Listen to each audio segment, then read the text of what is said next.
Hello, good people. Hello, and welcome back to another episode of Make America Think Again with Shauna or Car Conversations, depending upon whether or not you can see my face or you're just hearing my voice.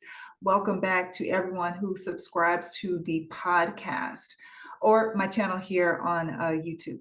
So, I want to pick up where we left off in regards to what was happening in Texas. Texas state legislator um, legislators or legislation. Yeah, legislation. So what was happening there? And then I want to move into what happened, California's response. Okay. So what we saw, and this is just over the past week, you know what is amazing to me is when I think about all these things that have been happening, I'm trying to like journal them so I can keep them in order, but there's so much that happens every single, not just week, every single day. It's like, was that this week or was that last week or what month are we in? It's only been 8 months. Like, oh my God. So, anyways, so this happened this past week. Okay, we're still dealing with the Texas stuff. Well, up until yesterday or the middle of night, last night. So you had Nicole Collier, I believe I'm pronouncing her last name correctly, Collier or Collier, you never know in that area because of the whole Texas, Louisiana French kind of mix. So she was being held hostage. She was being held hostage on the Texas state floor in Austin. And because she refused to sign this permission slip, basically saying that she was going to allow herself or put herself into DPS custody until Wednesday, until she returned for this vote that they were supposed to take on the floor in regards to gerrymandering the maps in the state of Texas.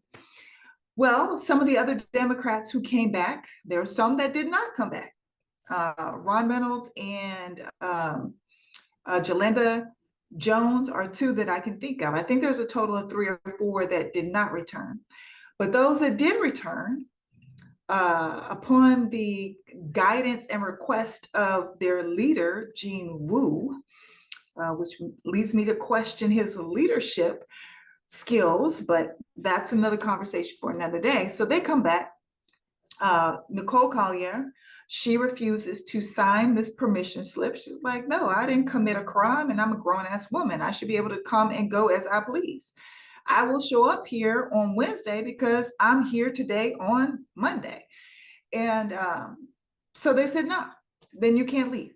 You can't leave if you refuse to sign this. So she stayed on the state Senate floor.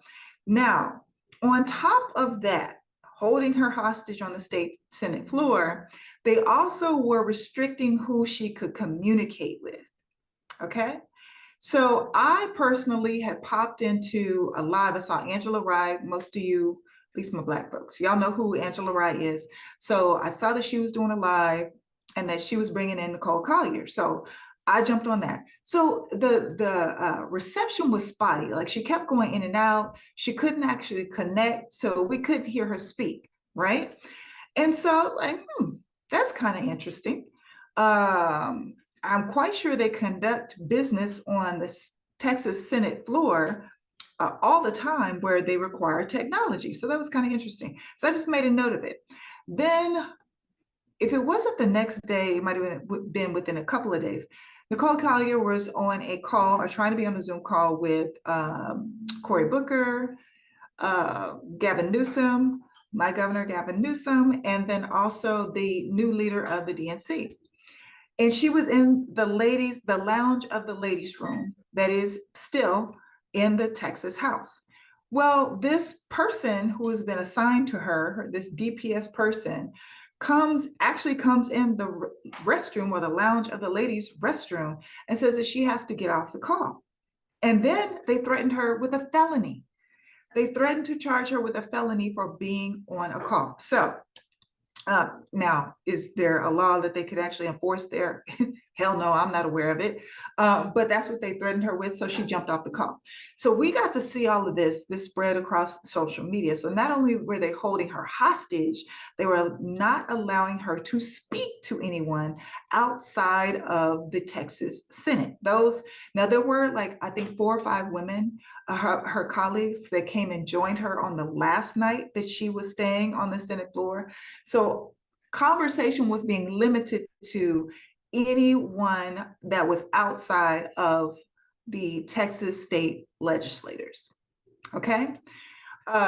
What Nicole did was filed a habeas corpus.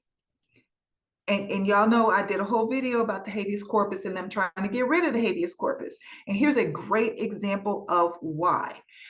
Because when they try to come and snatch folks up, this is how you get folks back, is when you file a habeas corpus. The writ of habeas corpus literally means, it's Latin for bring the body back, produce the body. Okay, so she had to file that on behalf of herself because they would not release her from being held hostage or custody on the Senate floor. Now, moving on, or moving over, shifting to California, Governor Gavin Newsom, my governor, said, hey, Texas, if you pull the trigger on these on gerrymandering these maps, then we're going to have a reaction to that. And so we're going to do the same thing, and we're going to add more Democrat seats, right? I talked about this in the first video. So Nicole Collier's there. They're not allowing her to talk. Then Wednesday rolls around, right?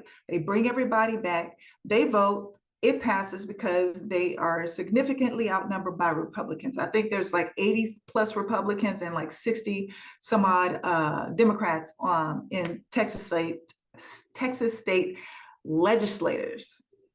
Legislation. I don't know why I'm having difficulty with that word today. So the bill or passed, right? And so, or the maps passed, the bill that include the maps passed, and that was on Wednesday.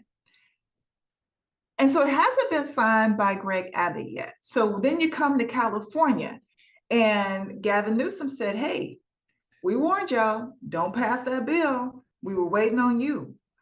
Texas had the first move, and they moved forward with the gerrymandered maps, okay? So in response, Gavin Newsom signed, let me get the proper name here, signed the bill. It is called, oh, where did I write that down? The Election Rigging Response Act. Election Rigging Response Act. It is Proposition 50. So all my Californians, listen up, listen up.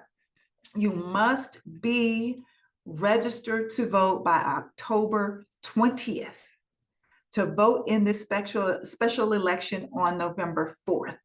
And you are going to vote yes on Proposition 50. You are going to vote yes to allow California legislators to revamp or redistrict our maps, so it will produce more Democratic seats, because it's really connected to what happens in DC. All the seats, all the democratically held seats that will go to DC, okay? So that is the purpose of this. That is actually the purpose of, why Texas Democrats were trying to hold the line, because basically what's happened now in Texas, the Latino and Black vote has been diluted. It's been diluted. So the way they restructure the maps, like you have Houston, where I'm from, right? And then you have Houston, now that area expands out so far to these rural areas that are predominantly Republican. So it will dilute the Black and brown vote. So everything will come up red. No matter how they vote in Texas, it will come up red. And more Republicans will be sent to the House of Representatives to try to protect and further promote what Felon 47 and the Heritage Foundation and all these other crazy folks are trying to do, okay? So to circumvent all of that, Gavin Newsom said, we're gonna move forward with this bill.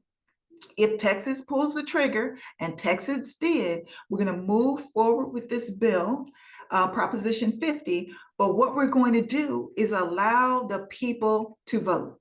Okay, so he didn't go in and just say, hey, we should, like Republicans did in Texas. He didn't go in and say, oh no, we're just switching shit up. We're just gonna take all these seats. He didn't do that. He's putting it, it will be on the ballot in November 4th. So all my California folks, again, you must be registered by October 20th to vote in the special election on November 4th. And what you will be voting for on Proposition 50, you will be voting yes. Yes, I want California to redistrict the maps so that we can show up and show out and defend democracy. Defend democracy and also ward off that bullshit bullying that's happening in Texas. We want to stand up for those folks. So that in a nutshell is what has transpired in regards to this whole redistricting, gerrymandering situation that happened in Texas. So last night, let me go back to Texas for a second. So last night, Texas Democrats were planning to filibuster. And what Republicans did, not Ken Paxton, what's the other dude that's over the House now? He used to be on television when I lived there. He used to be a newscaster. I think his name is Dan something. I can't remember. But anyways, what he did was call a 3-hour break. So instead of them going straight into debate and conversation on this gerrymandering of the maps, he all of a sudden calls this 3-hour recess, right? And so Democrats thought, oh, okay, so you're giving us time, not only more extra time to prepare, but now I can rest and I can really be ready to filibuster this shit all night. And then somehow, some way, they worked it out to where they didn't come back. They didn't come back and allow the Democrats to even try to filibuster the gerrymander maps. So California, we got to show up. We got to show up and show out. New York, Kathy Hochul, governor of New York, she said game on. She's going to be doing the same thing. Minnesota, they have said that they will be doing the same thing. I haven't still heard solid word from Westmore. Definitely Governor Pritzker in Illinois is on board. So every blue state possible needs to be doing the same thing, because folks, this is how we take back the House in DC, and we can put if not a complete halt, we can slow down this fast moving coup, this hostile takeover that is happening in America right now. So if you live in a blue state, start emailing, get on the phone, hell, pull up to your governor's office and say, hey, why aren't we in on this? Why aren't we participating in this? Can we produce some more blue seats to send to DC? What can we do? Start applying pressure. This is the thing that I think we forget. We outnumber them. We outnumber them. I'm gonna do a separate video on all this bullshit that is happening with Felon 47 sending the National Guard places. There are more are coming. But my point is, the more they spread out, they're spreading themselves thin, and we already outnumber them. So get in the ear of your governors. If you live in a blue state, if you are in the state of California and you are not registered, or you are just coming of age where you can be registered, register now, register by October 20th. Be ready to vote yes on Proposition 50 on November 4th.